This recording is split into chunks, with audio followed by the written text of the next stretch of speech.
மணிகண்டன் இல்லை இதில் அவங்க சொல்கிறது வந்து ஒன்று பவன் கல்யாண் மாதிரி விஜய் இங்கே உருவாக்கப்படுறாருன்னு ஒரு இதை விமர்சனத்தை முன்வைக்கிறார். இன்னொன்று நீங்கள் கொள்கை வழிகாட்டின்னு சொன்ன விஜய் பெரியார் அவர்களை கடுமையாக விமர்சித்த சீமான் பற்றி சைலண்ட்டாக தான் இருந்தார்.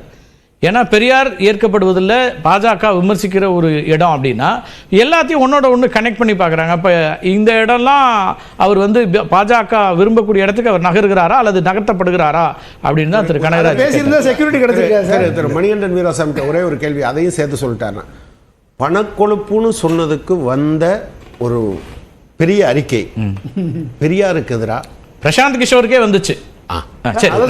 செக்யூரிட்டி கிடைச்சிருக்காது. தோழர் சொல்ற மாதிரி இதுல எந்த உள்நோக்கமும் கிடையாது. இப்போ நம்ம வந்து நீங்கள் வந்து என்ன சொல்கிறாங்கன்னா, சீமான் வந்து பேசுகிறாருன்னா சீமான் எதுவும் உருப்படியாக எதுவும் பேசுனதே கிடையாது. சீமான் வந்து கட்சியை வளர்த்துக்கான வேலையும் வந்து செய்யல. அவரையும் ஃபர்ஸ்ட் ஒப்பிடுததை நம்ம வந்து பண்ண முடியாது. அவர் ஒரு அரசியல் கட்சி இல்ல சார்,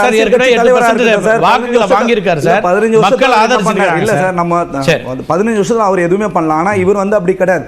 ஒரு வருஷத்துக்குள்ள எவ்வளவு இளைஞர்கள் அவர் வந்து ஃபாலோ பண்றாங்க, இன்னைக்கு எத்தனை பேர் போட்டு பர்சன்டேஜ் வந்தா தான் தெரியும் நமக்கு. இல்ல நான் என்ன சொல்றேன், வர்றதுக்கு முன்னாடி ஊடகங்கள் வந்து இன்னைக்கு எவ்வளவு தூரம் அவருக்கு வந்து நம்ம பேசுறோம்னா, ஏன்னா இன்னைக்கு கட்டாயம் வரும் சார். திரு விஜயகாந்துக்கு வராதா, ரஜினிகாந்துக்கு வராதா இல்லன்னே சொல்ல.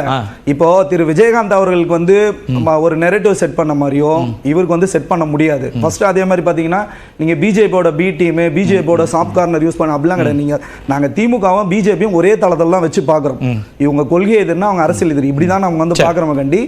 இப்போ வந்து பெரியாருக்கு வந்து நாங்க பேசலன்னா தலைவர் இமீடியட்டா ரியாக்ட் பண்ணாலும் அடுத்த கட்டத்துல இருக்க எல்லாருமே நானே பல இடத்துல இன்னைக்கு வரைக்கும் இல்ல சார் என்ன சொன்னாங்கன்னா, அந்த சிலை திறப்பு விழாவில் அவர் ஏதாவது பேசுவாரு அப்படின்னு சொன்னாங்க. அப்போதும் வரல.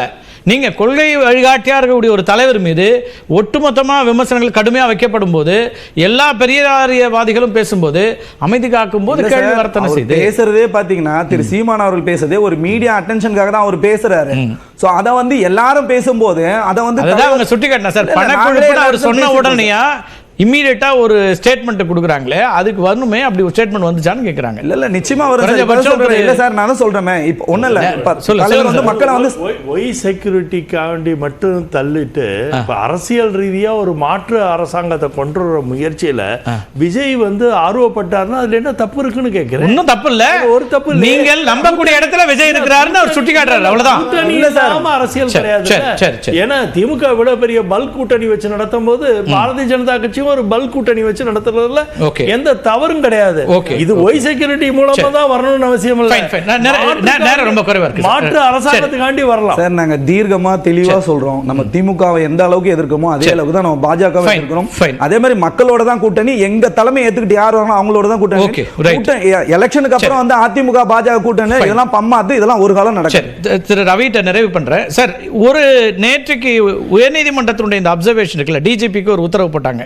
நீங்கள் வந்து மக்களுடைய பொதுமக்கள் வரி பணத்தில் ஊதியம் பெறும் காவல்துறையினர் பொதுமக்களுக்கு தான் சேவை செய்யணுமே தவிர தனியாருக்கு பாதுகாப்பு வழங்க பயன்படுத்தக்கூடாது. காவல்துறையினரை தனியாருக்கு பாதுகாப்பு வழங்க பயன்படுத்துவதை தடுக்கணும்லாம் சொல்கிறாங்க. பொதுவாக இந்த பாதுகாப்பு அம்சங்களில் இதை எப்படி அணுக வேண்டியிருக்கு? ஒரு பக்கம் நீங்கள் வந்து பாதுகாப்பு கொடுக்க வேண்டியிருக்கு, இன்னொரு பக்கம் அது எக்ஸ்ட்ரீமாக இருக்குது. இப்போ ஆர்டர்லிஸ் தனி, அதை நான் விட்டுறேன், அதுக்குள்ளே வரல. இந்த மாதிரியான அம்சங்களும் இருக்கும்போது இதையும் கணக்கில் எடுக்க வேண்டியிருக்கா? திரு கார்த்திகை செல்வன், இந்த விவாதத்தை கேட்டிருந்தேன். இந்த விவாதம் வந்து நம்முடைய முடிவு என்ன அப்படிங்கறத நீங்களே சொல்லிருங்க. இதுல என்னன்னா, பொதுமக்களுக்கு சேவை செய்ய அவர்களுக்கு வந்து பந்தோபஸ்து கொடுக்க போறாங்க, அவ்வளவுதான். அது வந்து ஹைகோர்ட்டினுடைய நீதிமன்றத்தினுடைய அப்சர்வேஷன். யார் இப்போ ஒரு பொலிட்டிக்கல் லீடர் யாரு, அவங்க வந்து பொதுமக்களுக்கு சேவை செய்ய இருக்கிறாங்க. அந்த பொதுமக்களுக்கு சேவை செய்வர்களுக்கு நம்ம பாதுகாப்பு கொடுத்து தான் ஆகணும். ஓகே. நான் வந்து இப்ப போலீஸ் ஆபீசரா நாங்க ரெண்டு விதமா யோசனை பண்ணுவோம். கம்ப்ளைண்ட் இருக்காங்க இல்லையா, ஒரு புகார் வர்றான்னா அந்த புகார்தாரர் மனநிலையில வச்சு பார்ப்போம். அது பேர் தான் எம்பத்தி.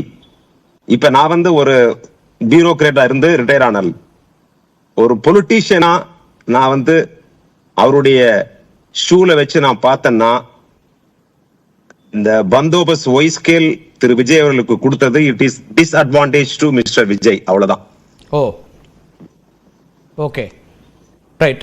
அது என்ன சொல்றீங்கன்றது ரைட் புரிஞ்சுக்கிறேன். மக்களுக்கும் இப்போ தமிழ்நாட்டில் வந்து மக்கள் எல்லாமே ரொம்ப எக்ஸ்போஷர் இருக்கிறவங்க தான், அவங்க இன்டர்பிரிட்டேஷனுக்கு விட்டுருவோம். நீங்கள் என்ன சொல்றீங்கிறத அவங்க தெளிவாக புரிஞ்சிருப்பாங்க.